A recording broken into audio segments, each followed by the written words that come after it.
en lisant, en écrivant. Le podcast de lecture versatile de Pierre Ménard.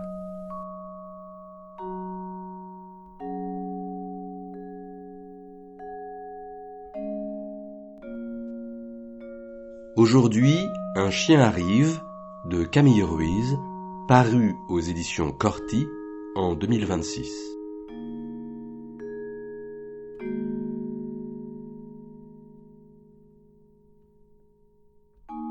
Camille Ruiz observe au quotidien son chien Ziggy, un grand golden retriever au long poil couleur plage, dans ce livre qui avance par fragments, mêlant souvenirs, lectures et scènes de promenade. À travers cette relation singulière, l'autrice interroge également les mécanismes de domination qui traversent nos sociétés, du corps féminin au corps animal. Une réflexion sensible et brillante sur l'attention, l'attachement, pour rendre étrange ce qui est familier, familier ce qui est étrange. Un livre dessinant une carte de rencontres, d'anecdotes, de lieux se mettant à jour, creusant le sens du verbe tenir. Dans le monde, se tenir, tenir au monde, montrer comme nous y tenons, autant que possible à l'écoute. 2 rêves. 1. Je promène Ulysse, qui est mort il y a 4 ans, et Ziggy, je les promène dans la mer. Mais comme ils sont tous deux très gros et un peu dangereux, chacun à leur manière, j'en prends un sous chaque bras, et je nage comme ça, avec mes 2 chiens comme des bouées. Je dois faire très attention, car dans la mer il y a plein d'enfants, et les chiens ont quand même de grosses pattes. Dans la foule des baigneurs, je croise une des éditrices de mon recueil de poésie. Elle flotte dans l'eau et tient un nourrisson dans ses bras. Elle a l'air impressionnée que je nage avec 2 chiens si grands. Je lui dis « Oh, ça ne doit pas être aussi difficile que de s'occuper d'un bébé. » 2. J'ai l'âge d'être au collège ou au lycée. Je suis avec d'autres élèves, dans la grande salle du cinéma près de la rivière, dans la petite ville de mon enfance. Le cinéma s'appelle l'Éden. Nous suivons une sorte de cours magistral, assises dans les strapontins rouges. La salle est pleine. Je me trouve dans une des rangées du milieu. Une professeure est sur l'estrade. Elle va nous demander de faire des gestes très répétitifs, et la plupart de ces gestes produiront un son. Nous sommes organisés à la manière d'un orchestre. Il y a une peur diffuse, une tension traverse les corps. Je comprends qu'un geste va bientôt m'être assigné, et lorsque ce sera fait, je ne pourrai pas m'arrêter. Si jamais je cesse de faire le geste, quelque chose d'indéfini et de grave m'arrivera. La professeure passe dans les rangées, elle me donne mon geste. Il s'agit de souffler dans un petit bec de flûte et de produire un son aigu. Le bec en question est tout abîmé, presque mâché, mordu, comme si d'autres personnes l'avaient déjà porté à la bouche. Je commence à souffler, le son est très agaçant. Les rideaux autour de l'écran s'écartent doucement et une phrase s'affiche toute seule, en caractères noirs sur l'écran blanc. This is your typical Adam and Eve story, and yet you don't find the exit. Zones intermédiaires. Quand les personnages du Stalker d'Andrei Tarkovsky arrivent dans la zone, il y règne un grand silence, jusqu'à ce que retentissent, au loin, des aboiements de chiens ou hurlements de loups, interrompant les conversations humaines. Le plan suivant s'ouvre au ras du sol. On entend les pas lents du Stalker, resté hors champ. La caméra se redresse lentement vers un arbre couvert de toiles d'araignée. Puis le Stalker s'agenouille parmi les fleurs et les herbes hautes, dans un geste qui semble être de soulagement et de recueillement. Nous sentons qu'il est quelque part de connu, sans parvenir à déterminer si cette familiarité est un attachement choisi ou une contrainte. La zone est un lieu séparé du monde, sous surveillance militaire, dont l'entrée est interdite. On dit qu'au milieu se trouverait une chambre qui permettrait d'exaucer le désir le plus cher de ses visiteurs. À l'intérieur de la zone, la réalité est suspendue. Elle obéit à ses propres lois, que personne ne semble comprendre tout à fait, mais que certains ont appris à apprivoiser. Les stalkers sont des guides, vivant un pied dans le monde réel et un pied dans la zone. Un chien traverse le film et me trouble, comme tous les chiens. au cours d'une célèbre séquence, presque à l'exact milieu du film, il fait sa première apparition. Nous l'observons trottiner dans l'eau et se diriger vers les trois hommes allongés, en inclinant légèrement la tête, comme s'il était interpellé par le son de leur voix. Le chien approche, mais les personnages ne semblent pas le voir. Ils n'apparaissent d'ailleurs jamais dans le même plan. Puis, nous basculons dans un enchaînement de séquences dont la coloration sépia, couplée à l'entrée de la musique, semble indiquer qu'elles correspondent à un rêve ou à une image mentale du stalker. La courte durée des plans contraste avec l'étirement qui précède et installe un inconfort. Le stalker est allongé dans l'eau, le chien s'approche de lui. Peut-il le voir, ou est-il comme les autres? Ou le chien existe-t-il seulement comme souvenir, sensation, hallucination? Tout au long du film, rien ne prouve que la zone, qui apparaît comme un environnement à la fois bucolique et inquiétant, où la végétation et les ruines s'entremêlent, couvées par la brume, possède les pouvoirs qu'on lui prête. Et l'image du chien de Stalker, aux possibles allures de loup, sans savoir s'il est menaçant ou amical, créature entre deux mondes, attise notre hésitation et renforce nos questionnements sur la nature du lieu. La zone est-elle revenue à l'état sauvage, au point qu'elle soit devenue hors de contrôle, si naturelle qu'elle deviendrait surnaturelle? Ou est-elle au contraire un environnement dégradé, le résultat d'une technologie humaine? Et le chien, est-il le chien d'une des personnes disparues dans la zone? Est-ce le cadavre de son maître qu'il garde quand, près de la chambre, nous le voyons couché et gémissant auprès d'ossements humains? En tout cas, il semble réagir aux voix et intonations des personnages plus que ces derniers ne réagissent à lui. Il semble ouvert au monde des hommes, de la même manière que le stalker est ouvert à la zone. J'ai souvent pensé que la zone ressemblait à l'ère transitionnelle de Winnicott.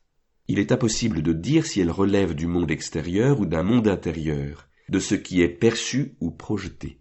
Les phénomènes transitionnels dépassent ce que l'on associe au célèbre objet transitionnel.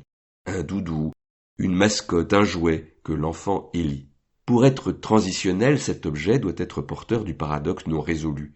Il est impossible de déterminer s'il a été trouvé ou créé, et cette ambiguïté n'est jamais questionnée, ni par l'enfant, ni par son entourage. À l'âge où le bébé prend petit à petit conscience des limites entre son corps et celui de sa mère, et par là même de l'existence d'un environnement hors de contrôle, l'ère transitionnelle offre un espace où les deux réalités, intérieure et extérieure, peuvent coexister sans conflit et où il peut faire l'expérience de sa propre créativité. Peut-être que la zone existe parce que nous la créons, comme l'affirme le stalker. C'est ça la zone. À chaque instant, elle est telle que nous l'avons faite, par notre propre état d'esprit. Tout ce qui se passe ici dépend non de la zone mais de nous. Mais nous ne l'aurions pas créée si elle n'avait pas été déjà là.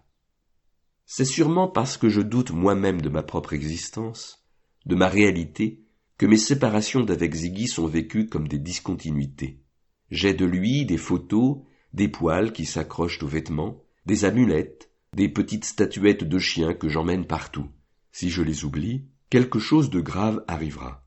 Pourtant, je sais bien que Ziggy continue.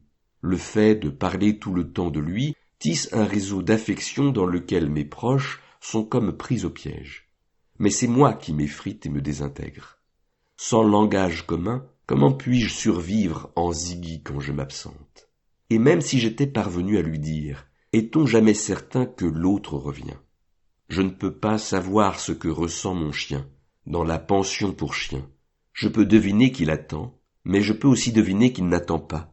J'ai lu un article, je ne sais plus où, qui disait que contrairement au lieu commun, les chiens possèdent bien une certaine notion du temps. Ils sentent les fluctuations dans l'air, les modulations du jour et des saisons. Je ne saurais dire ce que j'espère le plus, qu'ils sentent ou qu'ils ne sentent pas. Le stalker sort de la zone accompagné du chien noir. On se demande si c'était là son souhait le plus cher, avoir un compagnon capable, comme lui, de naviguer dans la zone. Dans l'appartement de Marseille, à chaque fois que l'homme avec qui je vivais n'obtenait pas ce qu'il voulait, je voyais son visage se fermer. Je n'étais pas armé pour négocier le monde avec un visage qui se ferme. Quand la crise s'annonce, je me concentre sur Pompidog, que je fais bouger, parler, que j'installe comme un personnage du quotidien, au point que mes parents, mes frères, me demandèrent de ses nouvelles, et que je leur envoie des photos. Parfois je suis prise d'un grand amour et d'une grande pitié pour cet objet avec lequel je communique secrètement.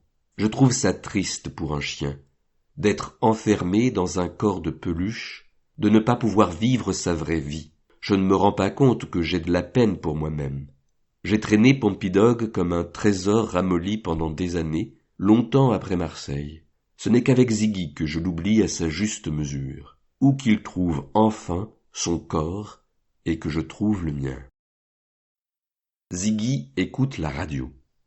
Pendant longtemps, je suis perdu face à Ziggy. Je comprends mal ses besoins, ses demandes, et lui ne comprend pas la manière dont j'essaie de répondre à ce que je ne comprends pas. Il me suit partout, me mordille les mains, essaye de capturer mon attention. Je lui demande « Mais qu'est-ce qu'il y a ? Qu'est-ce qu'il y a ?» Puisqu'il m'observe en silence, l'espace s'ouvre pour que je le comble.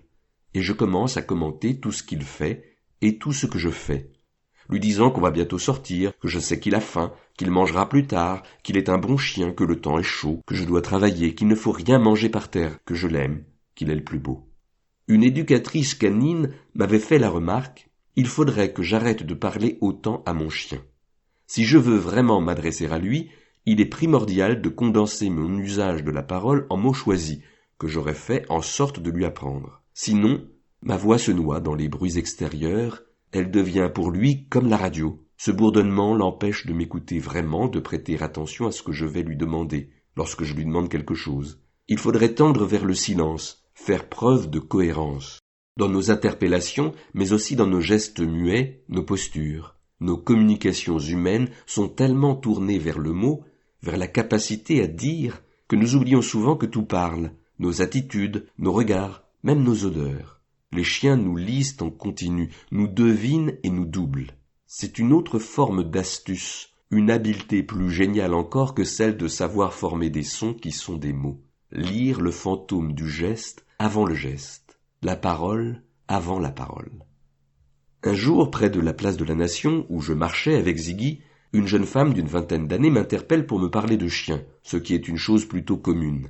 Sa voix assurée et son aplomb me laissent penser qu'elle possède une autorité en la matière. Je me dis qu'elle est peut-être une professionnelle des comportements canins, ou en tout cas passionnée par la question. Après une série d'affirmations, dans lesquelles je ne décèle rien d'étrange ni de particulièrement intéressant, elle me dit, et surtout, il faut beaucoup, mais alors beaucoup leur parler. Je repense à ce que m'avait dit l'éducatrice, et je l'interromps. « Ah bon, vous croyez ? J'ai justement entendu le contraire. » J'espérais secrètement que quelqu'un, de qualifié, vienne contredire cette affirmation. J'espérais qu'elle me dise qu'en fait, depuis le début, ce que je fais avec Ziggy est exactement juste, qu'il faut l'inonder de paroles.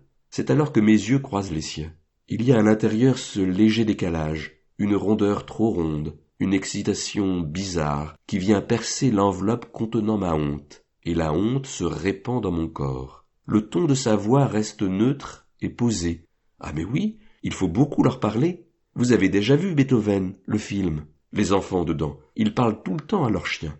Et c'est pour ça qu'il devient très intelligent. Vous avez vu quand il sauve le petit dans la piscine ?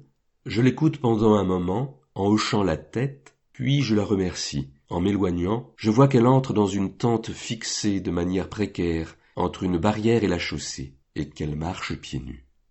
J'apprends, malgré moi, à rester longtemps silencieuse auprès de Ziggy. Lors de nos escapades, quand je trouve un lieu suffisamment vide, un temps suffisamment seul, il m'arrive de ressentir une forme d'ivresse de silence, de plénitude amniotique, comme si j'étais dans un environnement absolument bon, un environnement à notre exacte mesure. Nous marchons parfois côte à côte, parfois le chien me devance. J'ai l'image de cette promenade à Sao, quand nous montons, Ziggy et moi, parmi les genêts, et que les montagnes se découpent dans le soir, que le vent grésille. Alors je sens diminuer l'intensité que j'accorde à la langue, et par vase communicant, se renforcer l'attention à d'autres détails, comme une cécité temporaire renforcerait notre ouïe et notre odorat. Le corps de Ziggy parle, les oreilles se déplacent légèrement, il a entendu quelque chose. Il s'immobilise, et seule sa truffe bouge. Une odeur passe près de nous, il est debout, il me regarde avec insistance. les oreilles relâchées, la gueule entr'ouverte. Il veut jouer, et attend un geste de ma part. Il s'immobilise, son dos se hérisse, sa queue est dans le prolongement de son dos. Il est en alerte, quelque chose l'inquiète. Il s'assoit près de moi, et regarde dans la même direction, en appuyant légèrement son épaule contre ma jambe repliée. Il se repose, et voudrait bien que je lui passe la main, derrière les oreilles, pendant que nous observons la lisière de la forêt. En lisant, en écrivant. Le podcast de lecture versatile de Pierre Ménard.